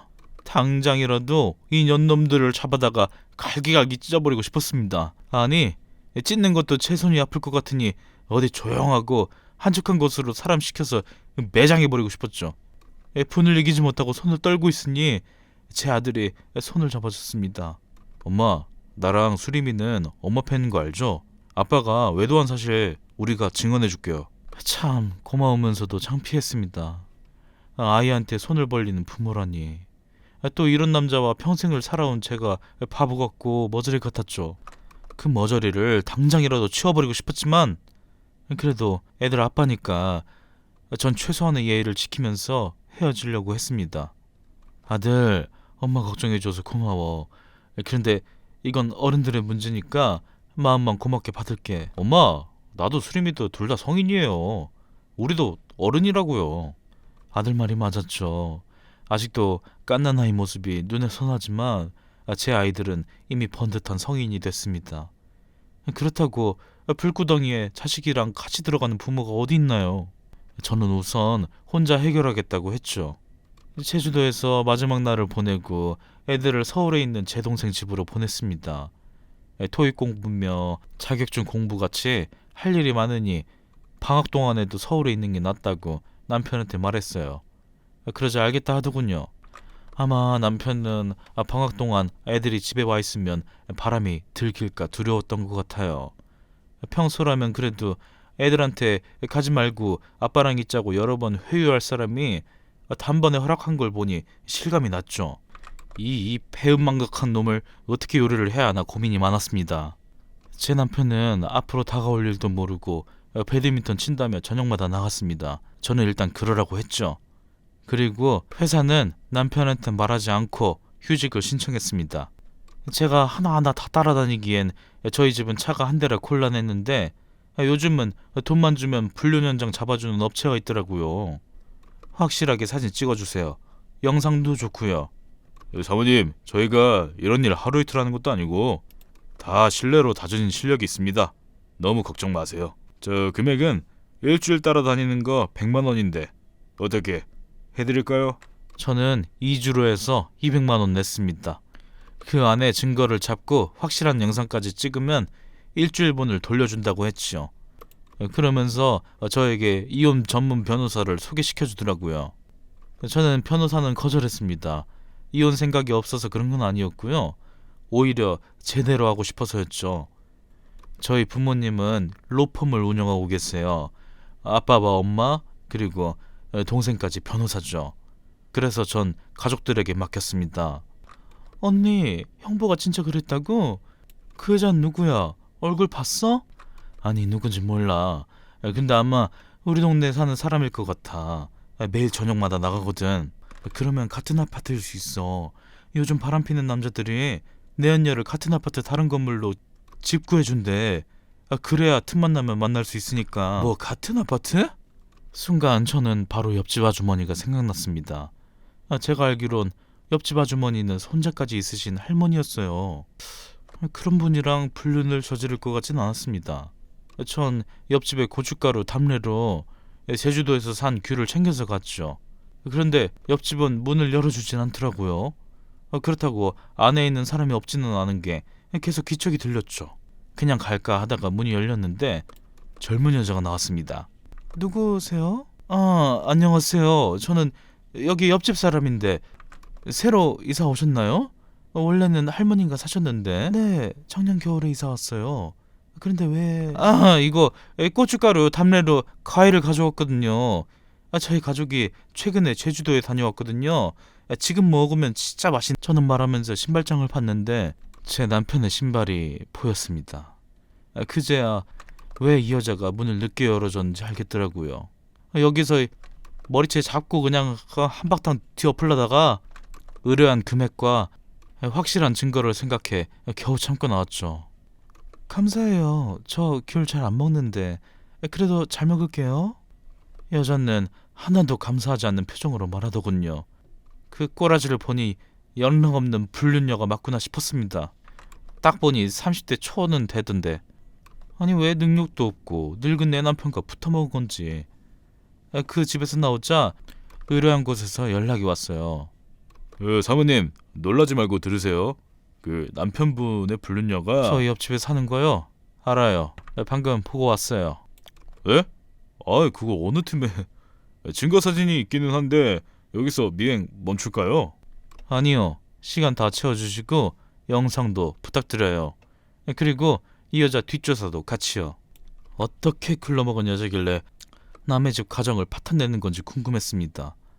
남편은 집에 와서 운동하느라 시간이 빨리 갔다며 말하는데 가증스럽더군요. 그러면서 은근히 저한테 왜 회사 안 가냐고 물어봤죠. 왜? 내가 돈 안 벌어오니까 벌써 뭐 쪼들리나?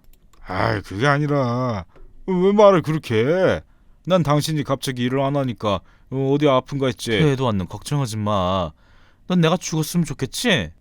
왜 자꾸 사람 말을 이상하게 받아들여? 내가 당신한테 뭐 잘못이라도 했어? 혹시나 해서 말하는 건데 내 사망보험금 애들 앞으로 해놨어. 혹여나 욕심낼 생각도 하지 마. 야, 넌 말 무슨 그렇게 하냐? 야, 가족여행 잘 다녀놓고 왜 그래? 너는 내가 바보인 줄 알지? 매번 사람들한테 아내 눈치 보느라 죽을 맛이다 이러면서 정작 눈치는 네가 아니라 내가 보고 있잖아. 아니 당신이 무슨 내 눈치를 본다고? 내가 가장이라고 생색낸 적이 있어? 당신 집안일 한다고 무시를 했어?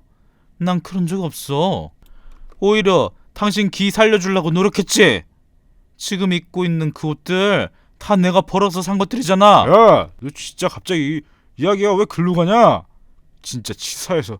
야, 다 벗을게. 벗으면 되잖아. 남편은 옷을 다 벗었습니다. 팬티와 양말도 제 돈으로 산 거였지만 그것까지 벗지는 않더라고요. 더는 얼굴 보고 싶지 않아 제가 먼저 집을 나왔습니다. 그리고 서울에 있는 동생 집으로 갔죠. 엄마, 보고 싶었어.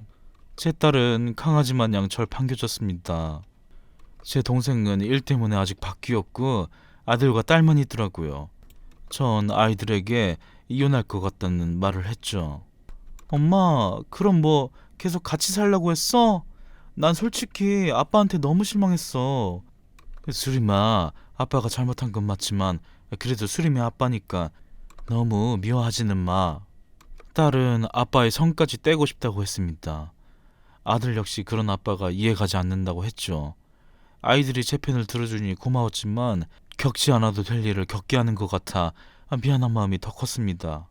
그렇게 이혼 준비를 하는 도중 불륜업체로부터 전화가 왔습니다. 사모님, 결정적인 증거 잡았습니다. 메일로 보내드리니 확인해보세요. 저는 바로 메일을 확인하니 팬티만 입은 제 남편이 옆집에 들어가는 모습이 제대로 찍혔더군요.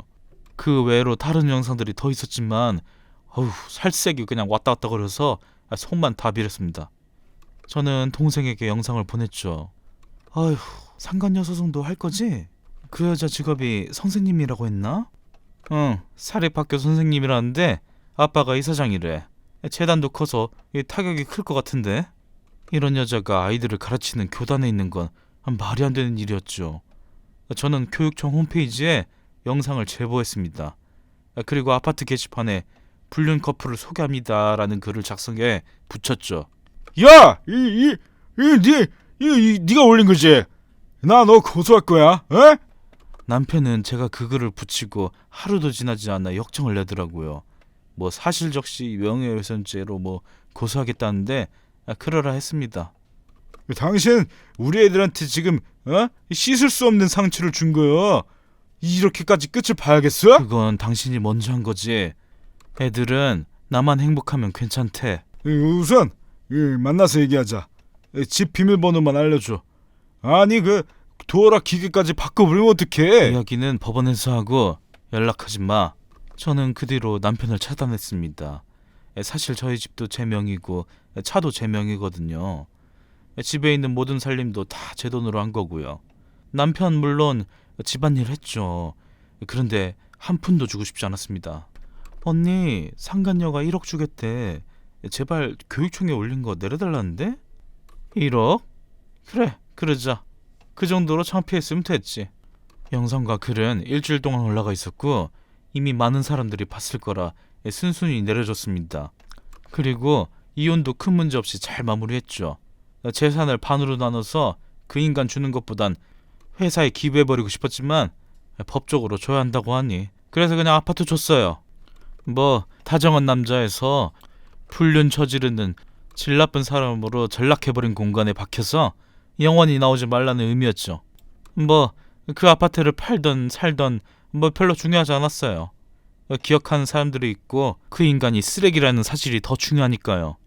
근데 그 쓰레기는 또 상간녀한테 또 차였다고 합니다. 그 집 아버지가 아주 노발대 말하시고 뭐 호적에서 파버린다 하셔서 둘은 헤어졌고 그 여자는 교단에서 물러났다고 해요. 잘됐다 이 벌레 같은 년놈들과. 뭐 그래도 아버지가 부자니까 잘 살긴 하겠죠. 그 쓰레기는 아이들 아빠니 종종 왕래는 하는데 자꾸 애잔한 눈으로 절 봅니다 요즘. 뭘 봐, 눈 확 찔러버려. 제가 한마디 하면 바로 깨갱해서 땅만 보고요. 아이들 대학 졸업할 때까지만 연락하고 그 이후로는 연락하지 않으려고 합니다. 소처럼 일만 하다가 정년을 맞이할 뻔했는데 그래도 이젠 즐기면서 살려고 해요. 해외여행도 가고 애들과 드라이브도 종종 가고. 이혼이 누군가에겐 상처고 힘든 시련이지만 이제 보니 저에겐 자유를 준 선물이네요. 제 사연은 여기까지입니다. 쓰레기 전 남편 이야기 듣느라 너무 고생 많으셨어요. 제 사연 들어주신 분 모든 분들께 감사드립니다. 안녕하세요. 강서구에 살고 있는 32살 여성입니다. 저는 어린 나이에 결혼해 아이 하나 낳고 남편과 오순도순 잘 지내고 있었어요. 그런데 몇 달 전 남편이 현장에서 불운의 사고를 당해 세상을 떠났죠. 그날을 시작으로 제 인생은 걷잡을 수 없을 만큼 최악으로 향했습니다. 이른 나이에 과부가 된 저는 3살 아이와 어떻게든 살아야 했어요. 남편의 보험금이 있긴 했지만 그걸 쓰고 싶진 않았어요. 그래도 길거리에서 생계 이을 정도로 안 좋은 건 아니었죠. 저와 남편이 결혼 전에 아파트 청약이 당첨됐고 비교적 저렴한 가격으로 분양받아 살고 있었어요. 그런데 이 돈의 일부가 시어머니가 주신 거였습니다. 도움을 받지 않고 입주하고 싶었지만 결혼 준비로 돈이 나가면서 어쩔 수 없었죠. 그래서 제가 알기론 남편이 월급의 일부분을 계속 어머니에게 갚고 있다고 했었어요. 그때 빌린 돈이 1억이었는데 결혼한 지 3년이 지났으니 못해도 3천만 원은 갚았을 거라고 생각했어요. 그런데 시어머니는 49제가 지나기도 전에 저에게 황당한 요구를 했죠. 예, 내가 급하게 쓸 돈이 있으니 그 1억 지금 줘야겠다. 네? 어머니 1억이요? 남편이 매달 100만 원씩 드린 걸로 알고 있는데. 예, 그건 내 용돈이지. 나 한 푼도 못 받았다. 네? 그럴 리가요. 제가 남편 통장 관리해서 아는데. 내가 그렇다면 그런 거지 말이 맞니? 하여튼 그 돈 당장 다음 달까지 난 받아야겠다. 어머니 다음 달까지 2주밖에 안 남았는데 1억을 어디서 구해와요? 솔직히 결혼하고 3년 동안 기다려줬으면 난 많이 기다렸다고 생각한다. 마음 같아선 내 아들 잡아먹은 너한테 가버린 보험금도 다 뺏어오고 싶어. 어머니 대체 저랑 유준이한테 왜 그러세요? 시어머니는 원래 천사 같은 분이셨어요. 고아원에서 자란 저에게 엄마의 빈자리를 채워주셨죠. 심지어 남편 없이 어머니랑 둘이서 시간을 보내기도 했어요. 그만큼 저와 시어머니는 원래 관계가 두터웠습니다. 그런데 남편이 사고로 떠난 뒤 완전 돌변하셨죠. 저는 변한 시어머니의 모습이 당황스러웠어요. 언제나 우리 예쁜 공주 미니야 하고 다정하게 말하셨던 분인데 너무 다른 태도에 눈물이 날 정도였죠. 어머니, 제가 뭐 서운하게 해드린 일이 있었을까요? 돈 갚으라니까 넌 무슨 말을 하니? 제가 아무리 생각해봐도 이해가 안 가서요. 어머니 원래 저희 잘 지냈잖아요. 너는 네 자식 잡아먹은 년이랑 하하호호 잘 지낼 수 있을 것 같니? 네가 내 입장이었어도 그랬을 거냐고. 어머니, 그이가 사고로 떠난 건 저도 슬퍼요. 네가 슬프다고? 나만큼 슬프니? 나는 이 심장을 도려낸 것 같다고. 내 아들 돌려내. 시어머니는 제가 남편을 잡아먹은 거라고 하셨어요. 그래서 저만 보면 화가 난다고 찾아오지도 말라고 하셨죠. 전 이 세상에서 버림받은 것 같았습니다. 저에게도 드디어 가족이라는 울타리가 생겼는데 남편도 시어머니도 제 옆에서 떠나니 나라는 존재는 사랑받을 수 없는 존재인 건가 싶었죠. 세상에 버려진 전 죽고 싶었지만 아들 유준이만 생각하며 버텼습니다. 엄마 왜 히? 하준아, 엄마 안 울어요. 우리 아들이 옆에 있는데 엄마가 왜 울겠어? 아들은 제가 울 때면 휴지로 눈물을 닦아줬어요. 언제까지 슬프다고 힘들다고 아무것도 하지 않을 수 없었어요. 제 아들과 남편이 남기고 간 이 집을 지켜야 했으니까요. 전 다시 직장을 알아봤습니다. 그리고 시어머니는 약속된 날이 되자 저희 집에 오셨어요. 내가 오늘까지라고 말했는데 돈을 가지고 오지 않은 건 너다? 능력 없는 널 탓해. 어머니, 제가 그이 사망보험금이라도 드리면 그만하실 건가요? 내가 지금 돈 때문에 너한테 이러는 줄 아니? 난 너한테 벌을 내려주는 거야. 내 아들 잡아먹고는 편히 사는 걸 보고 싶진 않아서. 어머니, 아들 잃으시고 힘든 거 100번 이해해요. 근데 제가 남편 죽인 거 아니잖아요. 저도 그 사람 떠나고 너무 힘들어요. 어머니만 슬픈 거 아니라고요. 뭐? 이게? 배운 거 없는 년 가족으로 받아줬더니? 저는 그 말을 듣고 깨달았습니다. 시어머니는 절 가족처럼 생각하지 않았다는 걸요. 그저 아들이 좋다고 하는 여자니까 좋은 척 했던 것 같아요. 속으로는 계속 제가 마음에 들지 않았던 거였죠. 그러니 제가 부모 없이 자란 걸 흠으로 생각하는 거겠죠. 저만 진심이었나 봅니다.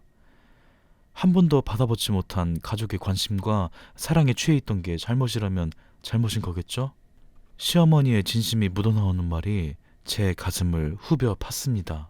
그러면서 이제 좀 정신 차리라는 걸 알려주는 것 같았죠. 네, 어머니. 제가 배운 게 없어서 어른 공경도 못하거든요. 계속 이러시면 경찰 부릅니다. 시어머니는 제가 경찰을 부르겠다고 하자 어이없다는 표정으로 화를 내셨어요. 내가 내 아들 집에 있다는데 이거 신고한다고? 네가 뭔데? 제가 어머님 아들의 아내니까요. 여기서 소란 피우시다가 끌려 나가고 싶으세요? 그러면 계속 그렇게 있으세요. 전 유준이 하원 시간이라 먼저 가보겠습니다. 야! 시어머니는 절규 섞인 고함을 지르셨고 결국 분에 이기지 못해 저희 집 거실에 있던 결혼 사진을 부셨죠. 저를 만나서 죽은 거라고 하면서 말이죠. 유준 엄마, 얼굴이 왜 그래? 하긴 남편 그렇게 떠나보내고 어떻게 살 수 있겠어. 저는 괜찮아요. 요즘 좀 힘들긴 한데 그래도 유준이가 있으니까 힘내야죠. 그래, 유준 엄마 아직 젊잖아. 일도 하면서 지내면 괜찮아질 거야. 나 아는 분이 이번에 카페를 크게 오픈하셨는데 거기서 직원 구하더라. 유준 엄마 커피 좋아하지 않아? 카페요? 커피를 좋아하긴 하는데 좋아한다고 카페에서 일할 수 있을까요? 저 자격증 같은 것도 없는데. 우선 지원해봐. 처음부터 잘하는 사람이 어딨어? 저는 유준이랑 같은 어린이집을 다니는 학부모에게 일자리를 소개받았습니다. 그 카페는 프랜차이즈는 아니고 개인이 운영하는 곳이었어요. 카페 사장님은 남성분이셨는데 50대 정도로 보이셨죠. 단정하고 반듯한 차림새에 안경을 끼고 있으셨는데 되게 인상이 좋으셨어요. 안 웃고 계셔도 인자한 표정을 짓고 계셔서 진짜 어른 같은 분이셨죠. 유민니 씨, 경력이 계속 사무직 일만 하셨는데 저희는 바쁜 매장이라 능숙한 사람이 필요하거든요. 제가 카페 일은 처음이지만 일 되게 빨리 배우거든요. 레시피도 하루 안에 다 외울 수 있어요. 그래요? 처음에는 다들 그렇게 말하긴 하는데 꼭 며칠씩 일 못하고 관둬서. 우선 고용하기는 하는데 당분간은 아르바이트처럼 시급으로 드릴게요. 차후에 근무하는 거 보고 다시 이야기하도록 하죠. 정말요? 감사합니다. 감사해요. 결혼해서 애가 있는 것 같은데 애가 아프면 맡길 곳은 있어요? 제가 사별하고 혼자 키우고 있어서 부모님도 안 계시거든요. 그래도 어린이집에 부탁드리거나 일에 지장 없게 할게요. 뭐 애가 뭐 아프고 싶어서 아픈 것도 아니고 그럴 땐 대타 구하면 되니까 무리하지 마요. 네? 그래도 되나요? 감사합니다. 나도 자식 키워본 아빠라 그 맘 잘 알아요. 아이가 아프면 일하면서도 신경 쓰이죠. 사장님은 심지어 아이 맡길 곳이 없으면 데리고 오라고 하셨어요. 카페도 넓고 대부분 아이를 데리고 오는 부모님들이 많아서 마당이나 놀이터가 마련되어 있었거든요. 거기서 놀게 하거나 사장님이 봐주신다고 하셨죠. 저는 연신 감사하다고 고개를 숙였습니다. 사실 사회생활을 계속 해왔지만 대학을 나오지 않아 계약직을 전전했거든요. 닥치는 대로 일하다 보니 경력이라고 할 게 딱히 없었습니다. 그리고 결혼해서 애까지 낳으니 경력이 단절됐다는 이유로 절 고용하지 않더라고요. 심지어 아르바이트 하나 구하는 것도 어려웠습니다. 급식판 닦는 아르바이트도 고용되지 않았으니까요. 자존감이 많이 깎인 상태였죠. 그래도 전 아이의 엄마니까 생활비를 어떻게든 마련해야 하니 슬퍼할 시간이 길면 안 됐죠. 슬퍼한다고 공과금이며 보험금, 아이 교육비가 절 기다려주는 건 아니니까요. 어머, 미니씨 왜 이렇게 잘해요? 카페에서 일한 적 있어요? 아니요, 카페는 처음인데 다정씨가 잘 알려주셔서 금방 익힌 것 같아요. 에이, 미니씨가 그만큼 하니까 잘하는 거죠. 저희 카페는 주말 주중 상관없이 항상 사람이 많아서 금방 그만두는 사람이 많거든요. 그러니까 미니씨는 그만두면 안 돼요. 제가 왜 그만두겠어요. 저는 카페 일도 재밌고 같이 일하시는 분들도 다 좋은 분들이고 사장님이 저 뽑아주신 거에 감사해서 잘리기 전까지 다닐 거예요. 저는 카페에서 일하는 게 즐거웠습니다. 가령 시어머니가 일하는 곳까지 찾아와서 돈 내놓으라고 행패를 부리기도 했는데 그럴 때마다 사장님이 도와주셨죠. 그리고 넌지시 저에게 그분과 무슨 사이냐고 여쭤보더라고요. 미니씨, 개인적인 일이라 안 물어봤던 건데 가끔 찾아오는 아주머니가 뭐 어머니세요? 저 친어머니는 아니고 시어머니세요. 제 남편이 떠난 뒤로 왕래가 거의 없는데 사장님은 천천히 말해도 된다며 물 한 잔을 저에게 주셨죠. 그냥 물을 준 건데 이게 뭐라고 전 눈물이 났을까요? 남편이 절 떠난 이후로 많이 지쳤던 건지 사소한 행동에 감사함이 느껴졌어요. 나라는 존재를 존중해 주시는 게 감사할 일이었죠. 시어머니는 저 때문에 죽었다고 하니 정말 제 문제인가 싶기도 했거든요. 사장님은 제 이런 이야기를 듣고 한숨을 쉬셨습니다. 그리고 어딘가로 전화를 거셨죠. 성수야, 바빠? 뭐 물어볼 게 있어서 우리 카페 직원이 지금 채무 문제로 머리가 아파서 이게 남편이 시어머니한테는 받은 돈인데 남편이 죽었으면 며느리가 갚는 게 맞나? 그런 건 안 적었대. 그래? 알겠어. 고마워. 내가 다음에 밥 한번 살게. 사장님은 심각한 표정을 풀고 환히 웃으면서 절 보셨습니다. 미니씨, 차용증 안 썼다고 했지? 그럼 그거 안 갚아도 되는 거야. 네? 정말요? 저 매달 100만 원씩 보내고 있긴 한데. 그걸 미니씨가 왜 보내? 사실 1억을 요구하셨는데 그건 당장 못 드린다고 해서 100만 원씩 갚기로 했어요. 그러면 이제 찾아오지 않겠다고 하셔서. 아니, 그간 남편도 계속 돈을 들였다며? 네, 근데 그건 이자나 원금 갚은 게 아니라 그냥 아들이 엄마한테 주는 용돈인 거라고 하시던데. 뭐? 아니, 1억 보태줄 정도면 돈에 아쉬울 거 없는 사람인 것 같은데 왜 그러지? 사장님은 저보고 이제 돈을 보내지 말라고 하셨습니다. 그러면 카페로 찾아올 것 같다고 걱정하니 해결해 주시겠다고 하셨죠. 그리고 다음 달 돈을 드리지 않자 바로 시어머니가 오셨죠. 야! 너는 내 아들 죽여놓고 어떻게 그렇게 잘 살아? 아휴, 하늘에 있는 내 아들만 불쌍하다, 불쌍해. 어머니, 제가 지금 근무 중이라 조금 진정하시고 이따가 이야기하시면. 여기 사장 어딨어? 사장 나와! 시어머니는 소리를 지르며 카페에서 소동을 부렸고 이 때문에 손님들도 불편한 기색을 보였죠. 저는 너무 부끄럽고 죄송스러워서 당장 치워야겠다고 생각했어요. 그런데 갑자기 카페 문이 열리더니 사장님이 정장을 차려입은 남성분과 들어오셨죠. 저를 애타게 찾고 계시네요. 무슨 일이시죠? 하! 당신이 여기 사장이야? 네, 제가 사장입니다. 소란 피우는 손님이 있다고 해서 해결하러 왔는데 소란 피우신 분이군요. 뭐 소란? 참네. 나는 내 돈 받으러 온 거야. 당신 직원이 내 돈을 안 주니까. 아, 금융권에서 일하시는군요. 아, 근데 제가 알기로는 요즘 사채도 이렇게 찾아와서 행패 부리면 안 된다고 하던데. 어떻게 경찰 부를까요? 사채는 나 제 가족이야. 가족 일이니까 당신은 빠져. 시어머니는 사장님을 밀치고 저를 향해 오셨죠. 그러자 사장님은 시어머니를 막으며 말하셨습니다. 가족이라고요? 저희도 가족입니다. 제가 잃어버린 조카거든요. 저 미니 외삼촌이니 저한테 말하세요. 뭐 가족? 가족 같은 소리 하고 있네. 쟤 고아야. 내가 그것도 모르는 줄 알아? 네, 맞아요. 누나랑 매형 교통사고로 돌아가셨잖아요. 저 아이만 두고. 그래서 즉사한 두 분의 시신 말곤 어린아이는 발견하지 못해서 여태 찾고 있었어요. 아주머니가 매달 100만 원 달라고 난리쳐서 이렇게 만나게 됐네요. 아, 감사해요. 뭐요? 아니, 그쪽이 진짜 제 가족이라고요? 시어머니는 믿겨지지 않는다는 표정으로 사장님과 저를 계속 번갈아가면서 봤어요. 아무리 봐도 저희는 닮지 않았으니 또 난리를 치겠구나 싶었죠. 그런데 의외로 순순히 가더라고요. 그러자 사장님 옆에 있던 정장 차림의 남성분이 시어머니에게 명함을 줬죠. 제가 이분 변호사입니다. 조카 문제로 용건 있으시면 제게 연락 주시죠. 이게 뭐 변호사? 아슈, 이것들이 쌍으로. 시어머니는 나가면서 명함을 찢으셨어요. 제가 대신 죄송하다고 사과드렸죠. 그러자 변호사님은 친구 조카 일이니 제대로 도와주겠다고 하셨습니다.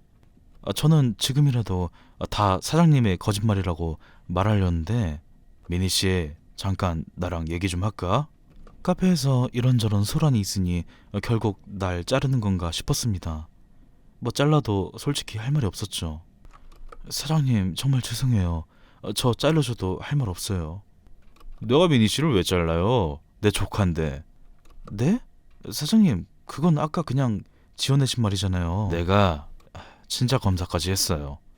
말없이 한 건 미안해요. 사장님은 그러면서 서류를 보여주셨어요. 내가 우리 누나랑 약속한 게 있어요. 무슨 일이 생겨도 꼭 아이를 잘 돌봐주기로요. 이게 다 무슨... 제가 지금 이해한 게 맞나요? 혼란스럽겠지만 맞아. 내가 외삼촌이란다. 너무 깐난한 때 봐서 기억은 안 나겠지만 누나가 임신했을 때 내가 같이 살았어. 그때 난 돈 없는 대학원생이라 매형이 날 잘 챙겨주셨지. 누나와 나도 일찍 부모님이 돌아가셔서 누나가 내 엄마나 다름이 없었어. 고작 4살 많은 게 전부였는데 말이지. 그래서 누나는 미니 너 임신했을 때 나한테 항상 말했어. 누나 나 매형이 무슨 일 생기면 꼭 미니 널 책임져 달라고. 그래서 내가 널 찾으러 다녔지. 그런데 사고 현장 주변에 있는 마을과 동네를 다 찾아봐도 널 봤다는 사람이 없었어. 신문이나 전단지에 아이를 찾는다는 글을 썼지만 장난 전화만 왔었고. 거짓말. 저희 부모님은 저 고아를 버리고 가셨어요. 그렇지 않아. 대체 사고 현장에서 무슨 일이 있었던 건지 모르겠지만 너는 그곳에 없었어. 그렇지만 우리 누나의 딸인 건 정말 확실해. 민이 네 목에 뒤에 있는 몽고 반점 누나도 똑같은 위치에 있었거든. 그래서 내가 말하지 않고 친자검사를 한 거야. 저는 그렇게 사장님, 아니 외삼촌의 말을 믿게 됐죠. 원래 제 이름은 채원이었다고 해요. 고아원에 맡겨졌을 땐 딱 유준이 나이라 제 이름을 말하지 못했나 봐요. 그래서 새로운 이름이 지어진 거였죠. 그래서 외삼촌이 절 아무리 찾아다녔어도 제가 알지 못했던 것 같아요. 삼촌은 그동안 가지고 있던 부모님의 사망보험금을 저에게 주셨죠. 왜 제가 사랑하는 모든 이들이 절 두고 죽는 건지. 제 존재가 더 밉고 싫어지려고 했어요. 그런데 삼촌이 저에게 해준 말이 있었죠. 산 사람은 살아야지. 먼저 떠난 사람들도 미니, 네가 잘 지내길 바랄 거야. 저는 그간 저를 괴롭혔던 시어머니를 한 번에 해결했습니다. 돈을 갚거나 한 건 아니었고요. 알고 보니 채용증을 쓰지 않았던 거라 증여로 되는 거더라고요. 증여에 대한 세금도 시어머니가 내는 거고, 저에게는 오히려 그간 가져간 돈을 돌려주라는 법원의 판결이 나왔습니다. 시어머니는 가진 재산이 적지 않은 분이세요. 자가도 있고 작은 상가에서 월세도 받으셨죠. 그런 분이 저에게 돈을 뜯어낸 건 그냥 못마땅하기 때문이었죠. 저와 아들 유준이는 시어머니와 연을 끊었습니다. 그리고 시어머니는 또다시 절 찾아왔어요. 너 부잣집 딸이었다며? 그럼 그 전에 그 1억 내놔. 법원에서도 아들한테 준 거라 갚지 않아도 된다고 하는데 왜 드려요 제가? 그 집 내 아들 집이잖아. 다 너 때문이야. 내 아들 죽고 둘째가 내 집으로 대출받아서 경매 넘어간 것도 다 너 때문이라고. 알고 보니 사고치는 도련님이 어머님이 명의만 해준 집으로 대출 받았더라고요. 그런데 갚질 못해서 경매로 넘어간 거였죠. 아니 그렇다고 그게 제 잘못인가요? 그게 왜 제 탓이에요? 아들 잘못 키운 어머니 탓이죠. 또 찾아오시면 저기 스토킹으로 신고할 거예요. 예. 내가 미안하다. 미안해. 제발 그 집만 어떻게 나 주면 안 되겠니? 저는 시어머니가 갑자기 안쓰럽긴 했어요. 아들 때문에 모든 재산을 날려먹었으니 당장 길바닥에 나 앉을 신세가 된 거니까요. 근데 그렇다고 제가 가족도 아닌데 굳이 들어야 할까 싶었는데 제 아들 유준이가 휴지를 들고 시어머니 얼굴을 닦아주더라고요. 참 제 순수한 아들에게서 사랑과 포용을 보았습니다. 저만 생각하면 돈도 집도 다 무시하고 싶은데 그래도 유준이 친할머니니까 집을 드렸습니다. 제가 바보 같은 짓을 한 걸지도 모르겠지만 그래도 저에게 엄마의 정을 알려준 사람이었기에 후회는 없습니다. 그리고 저는 부모님이 살아계셨을 때 살던 집으로 들어갔죠. 외삼촌은 언젠가 저를 찾으면 이곳에 올 수 있게 계속 관리를 했다고 했어요. 오래된 주택이지만 마당에 꽃과 나무들이 뭔가 아늑하고 안정감을 주더라고요. 또 집안에는 저희 부모님 사진이 있었는데 엄마랑 저랑 똑같이 생기셨더라고요. 외삼촌이 저 몰래 친자 검사한 게 이해가 될 정도였습니다. 여기가 네 방이었단다. 침대가 지금 유준이가 쓸 크기네.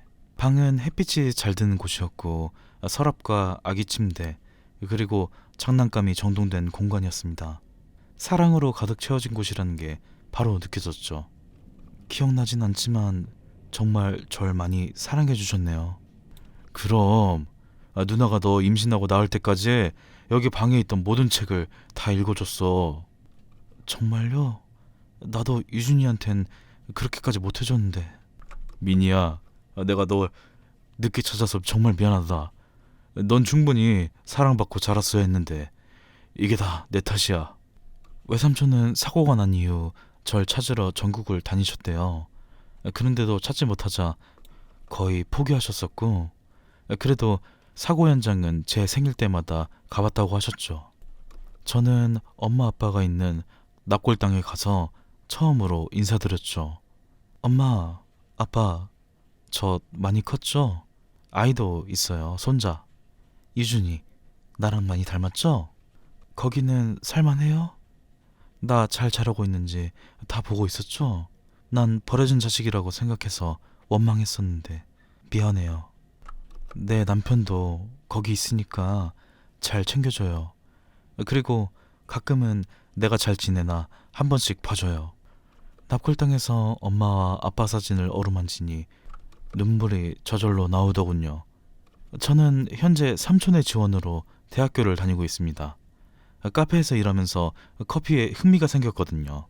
그렇다고 삼촌 가게를 물려받거나 할 생각은 없고 저도 카페를 차리고 싶어졌어요. 아, 그리고 시어머니의 근황은 저도 들은 건데 결국 도련님이 신용불량자의 개인 회생까지 신청했다고 하네요. 그래서 지금 사는 아파트도 급매로 내놨다고 하는데 뭐 어쩌겠어요. 다 엇보인 거죠. 제 사연은 여기까지입니다. 시원한 사이다가 아니라 실망하셨다면 죄송해요. 그래도 전 이제 후련하게 제 인생 살아가고 있습니다. 여러분도 저 같은 시련을 겪더라도 죄책감 갖지 않았으면 해요. 오늘도 들어주셔서 감사합니다.